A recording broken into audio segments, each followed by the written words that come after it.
The story begins in Tokyo, where a high school student named Shun Takahata is known for being very intelligent. But because he is smarter than most of his classmates, life feels boring to him. He has no excitement or challenges left, so he often wishes that something interesting would happen. One day, that wish turns into a nightmare. Without warning, a strange Daruma doll suddenly appears inside Shun's classroom. At first, Shun is so distracted that he doesn't even notice the creepy figure standing right in front of him. Because of this, he almost moves at the wrong moment and barely escapes death. He quickly realizes that whenever the doll is looking at them, nobody can move. The students freeze in fear. When the Daruma turns around, everyone sees a chance to escape and rushes toward the classroom door, but the door is locked. They are trapped inside. As soon as the Daruma turns back, two students who are still moving are instantly killed, shocking everyone in the room. Panic spreads through the classroom. Nobody understands what is happening. Then a student named Satake manages to calm everyone down. He explains that they have been forced into a deadly version of the game, red light, green light. Whenever the Daruma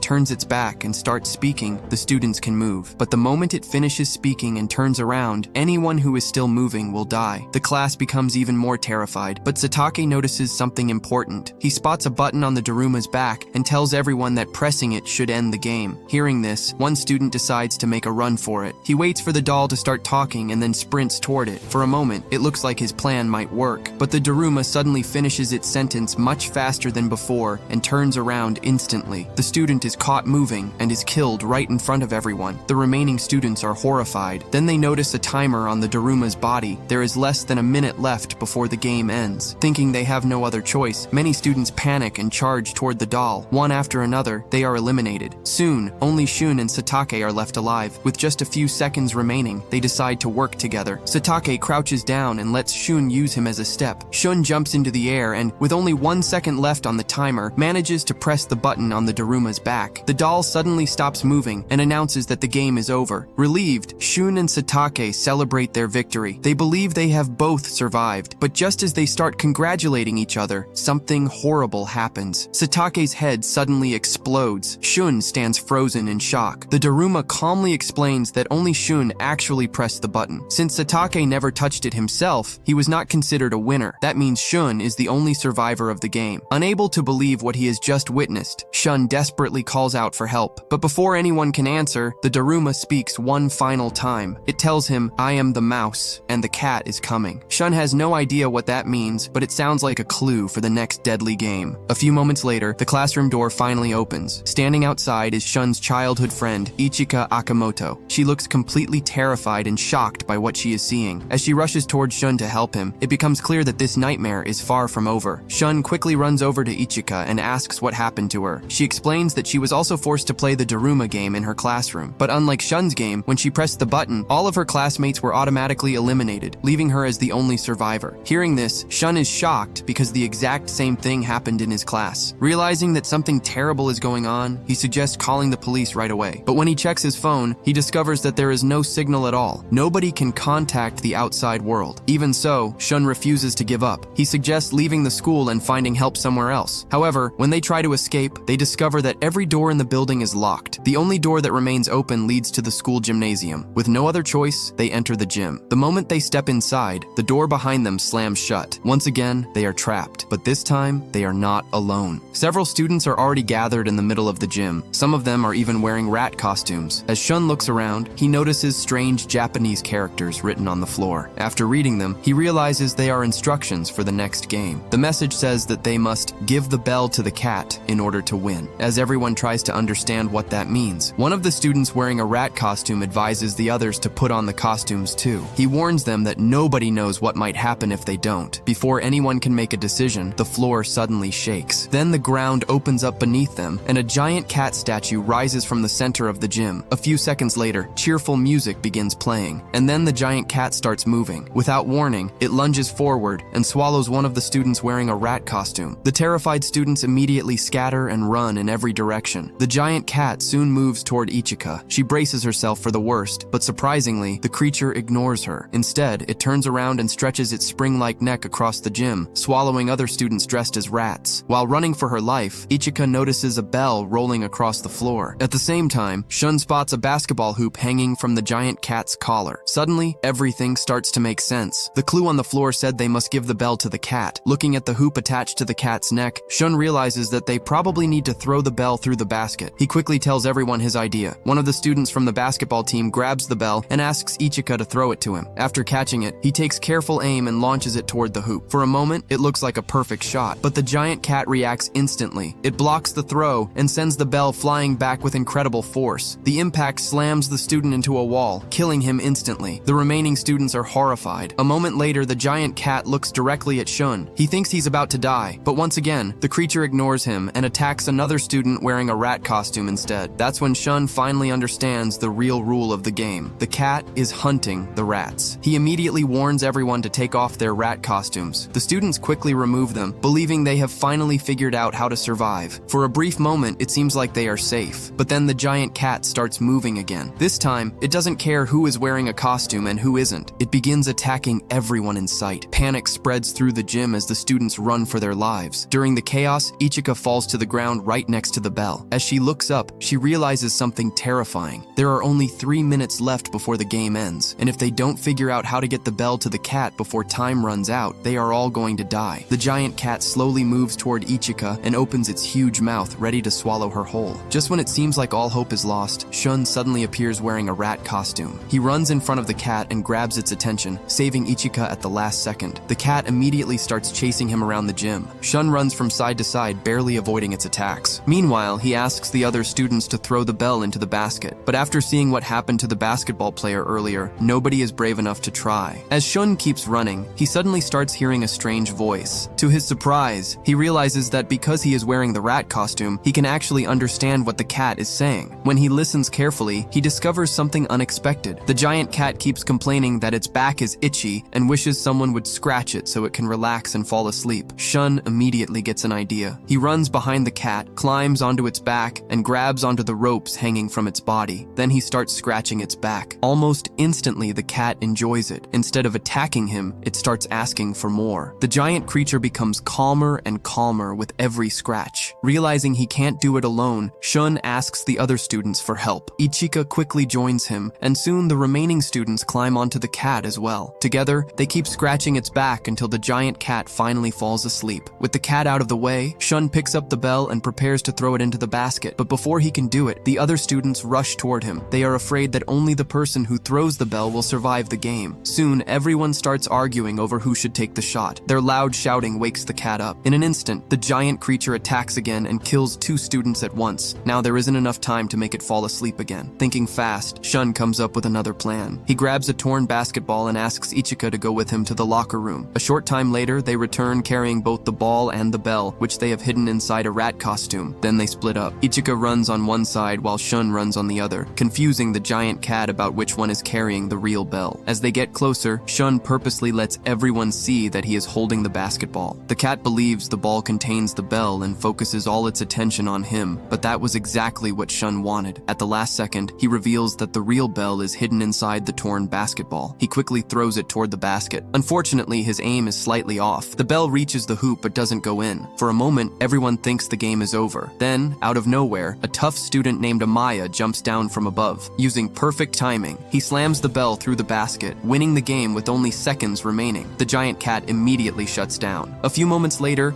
it comes back to life just long enough to announce the winners. Only 3 names are called: Amaya, Shun, and Ichika. Shun is confused because the other students are still standing nearby. Then he notices something horrifying. Amaya is attacking them with an iron bar. One after another, he knocks the surviving students unconscious. Shun can't believe what he's seeing. Amaya calmly walks toward him and says that they have been chosen by God. According to him, only the chosen ones deserve to survive. Ichika immediately tells him that he's crazy and shouldn't compare himself to Shun. Amaya doesn't like hearing that at all. Angry, he moves toward Ichika, forcing Shun to step in and stop him. Before the situation can get any worse, the giant cat suddenly releases a cloud of gas. Within seconds, all 3 of them lose consciousness and collapse. Meanwhile, the strange games are no longer a secret. Across the world, news channels begin reporting the mysterious mysterious disappearances of thousands of young people. At the same time, enormous floating cubes have started appearing out of nowhere, leaving everyone confused and terrified. Sometime later, Shun wakes up inside one of these giant cubes. As he looks around, he is surprised to see an old classmate named Takeru, who transferred schools years ago. But that's not all. Two other students are also inside the room. Their names are Taira and Akashi. Just like Shun, they managed to survive the deadly Daruma and giant cat games at their own schools. Now, surrounded by new survivors and trapped inside a mysterious floating cube, Shun realizes that the nightmare is far from over. The next deadly game is about to begin. As Shun looks around the room, he notices something strange. Everyone there has a last name that starts with the letter T. This makes him think that the survivors have been divided into different rooms based on their surnames. If that's true, then there must be many other rooms inside the giant cube. The realization immediately worries him. Ichika's last name is Akamoto, which means she is probably in a different room. Even worse, she could be trapped in the same room as Amaya. Shun rushes to the door and starts banging on it, hoping someone on the other side might hear him, but the door remains locked. Seeing this, Taira, an incredibly arrogant genius, tells Shun to stop wasting his time. According to him, nobody is coming to rescue them. To prove his point, Taira activates a hologram screen that displays news reports from around the world. The reports show the giant cubes floating in different places across the planet. The truth is terrifying. Everyone trapped inside these cubes is completely cut off from the outside world. There is no escape, and all they can do is wait for the next game. Suddenly, a loud knocking sound comes from the door. To everyone's surprise, the locked door slowly opens by itself. A few seconds later, 4 creepy Kokoshi dolls walk into the room. Once inside, one of the dolls immediately invites Taira to participate in the next game. Since Taira is extremely confident in his intelligence, he accepts without even thinking twice. With the first player chosen, the dolls explain the rules. The game is called Kagome Kagome, a traditional Japanese game. In this challenge, one person must sit blindfolded in the center, while the dolls walk around them in a circle, singing a song. When the song ends, the player has 10 seconds to guess which doll is standing directly behind them. If the answer is wrong, they lose. Believing the game will be easy, Taira puts on the blindfold and confidently sits in the middle of the room. At first, everything goes smoothly. The dolls begin circling around him while singing. But when the song finally stops, Taira suddenly becomes nervous. For the first time, his confidence starts to disappear. He takes a guess and gets it wrong. Instantly, one of the dolls opens its eyes and fires a strange beam of light at him. A second later, Taira loses control of his own body. His body starts moving on its own, forcing him to repeatedly slam his head against the floor until he dies. The room falls silent. The remaining students are horrified. After eliminating Taira, the dolls choose Ta as the next player. Terrified, she refuses to participate. But one of the dolls tells her that refusing means certain death anyway. With no other choice, she agrees to play. Trembling with fear, she sits down and puts on the blindfold. Soon, the song ends, and it is time for her to guess. But Ta is so scared of making a mistake that she freezes completely. The seconds keep ticking away. Before she can answer, the 10-second limit expires. She is automatically disqualified. Panic takes over. Ta jumps to her feet and tries to run away, but the dolls quickly surround her. A beam of light strikes her forehead, and the dolls grab hold of her from every side. Moments later, she is eliminated as well. Now, only Shun and To are left. The Kokoshi dolls soon turn their attention toward To and invite her to play next. Looking at his frightened friend, Shun can tell that she is in no condition to handle the challenge, and if she plays now, her chances of surviving are almost zero. Seeing how terrified To is, Shun decides to take her place in the game. He sits down in the center of the room and puts on the blindfold. As the Kokoshi dolls begin singing, Shun listens very carefully to every sound around him. When the song finally ends, it is time for him to guess which doll is standing behind him. But instead of answering right away, Shun stays silent and thinks carefully. A few seconds later, one of the dolls suddenly announces that his time is up. However, Shun immediately calls out the correct answer. The dolls insist that he answered too late, but Shun quickly proves them wrong. He reveals that he secretly recorded the entire game and shows that only 6 seconds had passed when he gave his answer. In other words, he was still within the 10-second limit. The dolls are surprised and ask how he figured it out. Shun then explains his clever trick. During the previous 2 rounds, the dolls never changed their positions. The same doll had announced the end of the time limit each each time. So all he had to do was listen for that doll's voice to figure out exactly where everyone was standing. The dolls realize that Shun has beaten the game fairly. A moment later, all 4 Kokeshi dolls crumble into dust. From the pile of ashes, a mysterious key appears. With the challenge finally over, Shun and To take the key and leave the room. But as soon as they step outside, they run into another student carrying a key. The terrified boy is being chased by a different Kokeshi doll. As he runs, he warns them that this particular doll only targets people who are alone. He quickly tells them to hold hands if they want to stay safe. The 3 students immediately join hands. The doll approaches them, checks that they are together, and then loses interest. It turns around and leaves to search for another lonely victim. Shun's group now has 2 keys. As they continue moving through the giant cube, they suddenly hear someone screaming in the distance. Recognizing the voice, they rush toward it. To Shun's horror, the person screaming is Ichika. She is being chased by the same doll that hunts lonely people. Without thinking twice, Shun lets go of the others and runs toward her. Just before the doll can catch her, he grabs Ichika's hand and pulls her to safety. A little later, the group enters another hallway and discovers 2 students standing near a giant wooden head embedded in the wall. The strange head has a timer on its forehead and 7 keyholes beneath it. The 2 students explain that the keys must be placed into the locks. Shun and the others quickly count their keys. The pair already have 2 keys, while Shun's group has another 2. That gives them a total of 4 keys. Unfortunately, they still need 3 more. The problem is that there are only a little over 2 minutes left on the timer. Everyone starts to panic. Finding 3 missing keys in such a short time seems impossible. Then, out of nowhere, 3 keys suddenly land right at their feet. Everyone turns around in shock. Standing at the end of the hallway is Amaya. He calmly walks toward them, carrying another student with him. It quickly becomes clear that Amaya was using that student to avoid being targeted by the lonely Kokeshi doll. Now that he has delivered the remaining keys, the group finally has all 7 they need. But before anyone can thank him, then Amaya looks at the group and offers to join them for the next stage of the game. And judging by the look on his face, nobody is sure whether having him around is a good thing or a very bad idea. Since they need all 7 keys to move forward, the students reluctantly accept Amaya into their group. Together, they place the 7 keys into the giant wooden head. As soon as the last key is inserted, a hidden passage opens. The giant head then tells everyone to change into new clothes before continuing. After getting ready, the group enters a long tunnel and walks through it. When they finally reach the other side, they find themselves in a snowy world covered in ice and snow. At first, everything seems quiet. Then the ground suddenly starts shaking. A few seconds later, the reason becomes clear. A gigantic polar bear comes sliding across the snow on a snowboard, performing tricks as if it were putting on a show. After its over-the-top entrance, the giant bear introduces the next game. It says that it hates lies more than anything. Because of that, the challenge will be very simple. Everyone must answer its questions honestly. The bear explains that if someone lies, it will be able to smell the lie. Then the group must figure out who the liar is. If they successfully identify the liar, they can move on to the next stage. The first question sounds harmless. The bear asks everyone what their favorite food is. The students relax, thinking this game will be much easier than the previous ones. One by one, they give their answers. But as soon as they finish, the giant bear starts sniffing the air. Then it announces that someone has lied. The group is shocked. The bear gives them 2 minutes to decide who the liar is. Everyone starts accusing each other. After a minute of arguing, most of the group points at the young man whom Shun and Ichika had saved earlier. Without hesitation, the giant bear swings its massive paw. The poor student is eliminated instantly. The survivors are horrified, but the game continues. The bear then asks its next question. This time, it asks whether they like Shun. The question catches everyone off guard. Ichika and To immediately admit that they like him. Surprisingly, even Amaya says that he likes Shun. After everyone answers, the bear once again claims that someone is lying. This immediately causes another argument. Ichika points at Amaya, reminding everyone that he tried to harm them earlier. She insists that there is no way he genuinely likes Shun. While the others argue, Shun starts thinking. Something about the game doesn't make sense. Why would anyone risk lying when they know a wrong answer could get them killed? The giant bear suddenly laughs. It seems pleased that Shun is starting to understand. The bear then reveals a shocking piece of information. According to it, one of its servants is secretly hiding among the students. That servant is pretending to be human and intentionally lying to get everyone eliminated. Hearing this, the 2 students from the other school quickly come up with a theory. They believe the traitor must be To. Their reasoning is simple. Shun, Ichika, and Amaya all attended the same school and knew each other before the games. The other pair also knew each other. To is the only person who arrived alone. To them, that makes her suspicious. Shun and Ichika immediately defend her, insisting that she is innocent, but nobody listens. In the end, the majority votes against To. Moments later, she is eliminated, leaving behind only blood on the snow. Shun is devastated. The bear prepares to ask another question question, but before it can continue, Shun suddenly steps forward. He announces that he already knows who the real liar is. The giant bear stops and listens. Then Shun points directly at the bear itself. Everyone is stunned. Shun explains how he figured it out. When Toe was eliminated, some of her blood splashed onto the bear's paw. The blood washed away part of the creature's white paint. Underneath the paint, Shun saw black fur. That means the so-called polar bear was actually a black bear pretending to be something else. In other words, the bear had lied from the very beginning. If it lied about being a polar bear, then it could be lying about everything else too. Shun realizes there was never any hidden traitor among them. The bear invented the whole story just to make the students turn against one another and eliminate themselves. The giant bear becomes furious after its secret is exposed. Roaring in anger, it charges at the group and tries to crush them. The students quickly dodge out of the way. The bear misses its target and crashes into a nearby hot spring. The boiling water begins burning its body from the inside. The creature screams in pain as it realizes it has lost. Unable to escape, the giant bear finally accepts defeat. Once again, Shun has managed to uncover the truth and survive another deadly game, but the cost was terrible, and the number of survivors keeps getting smaller with every challenge. After defeating the giant bear, the remaining survivors receive directions to the location of the next game. When they arrive, they are greeted by a group of strange dolls waiting for them. The dolls announce that this will be their final challenge. The game is called Kick the Can, a deadly version of hide and seek. The dolls then explain the rules. One player will be chosen as Akuma, the seeker. Before the game begins, Akuma must take a can from a high platform and place it in the center of a circle on the ground. While Akuma is busy doing that, the other players must find places to hide. Their goal is simple: stay hidden until sunset. If they can do that, they win. But Akuma has a different goal. To win, Akuma must find the hidden players, call out their names, and then stomp on the can. Once that happens, the captured player is locked inside a prison cell until the game ends. However, there is one way to save the prisoners. If someone manages to kick the can, all captured players will be freed immediately. But there is a terrible catch. The dolls reveal that the can contains a deadly explosive. The moment someone kicks it, that person will die. In other words, saving everyone else means sacrificing yourself. After explaining everything, the dolls pull out wooden sticks and draw lots to decide who will become Akuma. Unfortunately for everyone, the chosen person is Amaya. The survivors are horrified. Out of all the people who could have been selected, the most dangerous and unstable person has become the seeker. Everyone prepares themselves and waits for the game to begin. But the moment the dolls give the signal, Amaya does something completely unexpected. He immediately kicks one of the dolls aside, grabs the can, and places it in the circle before anyone has time to properly hide. The game starts with a huge advantage for him. Amaya quickly begins searching for the others. Not long after, he finds the two students from the other school just as they reach a hiding spot. Desperate to survive, the pair decide to fight back, but they never stand a chance. Amaya is far stronger than either of them. Even in a 2-against-1 fight, he easily defeats them and captures both students. Soon after, they are locked inside the prison cell. Meanwhile, Ichika watches everything from a distance. She carefully stays hidden and hopes Amaya won't notice her. Unfortunately, she makes a small mistake. For a brief moment, she exposes her position. That is all Amaya needs. He immediately spots her and starts moving toward her location. At the same time, Shun realizes that Amaya is getting closer. Knowing they need someone near the can, he ties a rope to a heavy object and begins climbing down toward the ground. Meanwhile, Amaya reaches the building where Ichika is hiding. He starts smashing against the door, trying to force his way inside. Ichika quickly realizes something important. There is no way both she and Shun can escape if Amaya keeps chasing them, so she makes a difficult decision. To buy Shun more time, she leaves her hiding place and deliberately puts herself in danger. She moves downstairs and allows Amaya to find her. But something strange happens. Instead of calling out her name and capturing her according to the rules, Amaya simply knocks her unconscious. Then he ignores her completely and continues searching for Shun. A few moments later, he reaches the upper floor, but when he gets there, Shun is already gone. All Amaya finds is the rope hanging from the building. And at that moment, both Hunter and Hunted know that the final game is entering its most dangerous stage yet. After climbing down the rope, Shun knows exactly what Amaya is going to do. Since the can is the key to winning the game, Amaya will never let it out of his sight. Realizing this, Shun stops trying to hide near the can and begins searching the area for something he can use against him. Meanwhile, Amaya waits near the can and tries to trick Shun into coming out. He calls out to him and claims that he has already captured 3 players, which means he has basically completed his goal. According to Amaya, there is no reason for them to keep fighting. He even says that they can become friends and survive together, but Shun knows better. He doesn't trust a single word coming from Amaya. While searching the area, Shun discovers a set of old plate armor and comes up with a risky plan. As the sun slowly begins to set, he finally leaves his hiding place wearing the heavy armor from head to toe. His idea is simple. If the can really explodes when kicked, the armor might protect him. The problem is that the armor is incredibly heavy. Every step becomes difficult, and his his movements are painfully slow. Even so, Shun keeps moving toward the can. When Amaya sees him, he immediately rushes over. Shun accidentally drops his sword and ends up standing helplessly near the edge of a cliff. Seeing this, Amaya starts laughing. Since he needs to see Shun's face to officially capture him, he walks over and removes Shun's helmet while making fun of his plan. Believing he has already won, Amaya turns around and starts walking toward the can. But then he suddenly feels something pulling on his waist. He looks down and realizes that a chain has been wrapped around him. At that moment, Shun's real plan is revealed. Before leaving his hiding place, he secretly attached one end of a chain to his armor. Then, while Amaya was removing the helmet, Shun managed to fasten the other end around Amaya's waist. Now Amaya can't reach the can. With his trap complete, Shun does something completely unexpected. He throws himself off the edge and falls toward the sea below. The chain immediately pulls Amaya with him. Desperate not to fall, Amaya grabs onto the edge and struggles to hold on. Meanwhile, Shun reaches the water below and quickly slips out of the heavy armor. Now free from its weight, he begins climbing back up the wall. While Shun climbs, Amaya is forced to pull the massive suit of armor out of the water because it is still attached to him. The task slows him down tremendously. By the time Amaya finally reaches the top again, Shun is already heading toward the can. Both of them are exhausted. Shun can barely stand. Amaya is furious and pushing himself to the limit. The two race toward the can with everything they have left. At the very last moment, Shun gets there first. He swings his leg and kicks the can. Instantly, all the captured players are freed. Everyone panics and prepares for the promised explosion, but nothing happens. A few seconds pass, then the sky suddenly grows darker, and the dolls appear once again. The dolls announce that Shun is the winner of the game. Then they reveal one final surprise. The story about the can exploding was completely fake. They only said that to make the game more exciting. Amaya is stunned. After everything that happened, he assumes he is about to be eliminated, but the dolls simply laugh and tell him that nobody is going to die. According to them, the whole thing was just a game. As a reward for surviving this far, each participant is handed a popsicle. The dolls tell them to finish eating it before leaving. For the first time in what feels like forever, everyone relaxes. Shun sits down with Ichika and starts talking about the future. They discuss what they might do once all of this is finally over. For a brief moment, everything feels normal again. Then Shun notices some writing on his popsicle stick. Excited, he thinks it might be some kind of prize or reward. But when he looks at Ichika, his smile instantly disappears. Tears are running down her face. Confused, Shun looks at her popsicle stick. Written on it are two terrifying words: "You are eliminated." And in that moment, Shun realizes that the nightmare may not be over after all. Just when everyone thinks the nightmare is finally over, the dolls begin speaking once again. They explain that every game was designed to test a different skill. Some challenges tested intelligence, others tested courage, teamwork, or quick thinking. But according to the dolls, there is one final thing that every survivor needs. The dolls then reveal the shocking truth about the popsicles. Every popsicle stick has a person's fate written on it. The message on Ichika's stick wasn't a mistake. She really has been eliminated. Heartbroken, Shun quickly checks his own popsicle stick. To his surprise, his stick says that he will survive. At first, he feels relieved, but that feeling disappears almost immediately when he realizes what it means. If he survives, then Ichika won't. Even worse, the other survivor isn't Ichika, it's Amaya. That means Shun and Amaya are the only two people chosen to leave the games alive. Now that their fates have been decided, there is nothing anyone can do to change them. A moment later, the dolls attack. They fire strange beams of light at Ichika and the other remaining students who were marked for elimination. Within seconds, their bodies disappear, leaving behind only faint traces of their souls. Shun can do nothing but watch. After everything they went through together, he loses the person he cared about most. With the final challenge completed, Shun and Amaya are lifted high into one of the giant cubes floating above Tokyo. Meanwhile, people all across the city witness what is happening. News of the deadly games has already spread everywhere, and now everyone can see that only 2 students have survived. The public begins calling them the children of God. To the people below, they are no longer ordinary students. They are something much greater. As the mysterious cubes hover over the city, a final message is revealed. One of the survivors will walk the path of destruction and become a powerful godlike being. The other will walk the path of death and become a Shinigami, a god of death. As Shun stares into the unknown future waiting for him, he realizes that surviving the games may have only been the beginning of an even bigger journey, and with that shocking reveal, the story comes to an end. So, what did you think of As the Gods Will? Let me know in the comments below. And if you enjoyed this recap, don't forget to like the video and subscribe to Crown Recaps for more amazing movie stories. See you in the next one.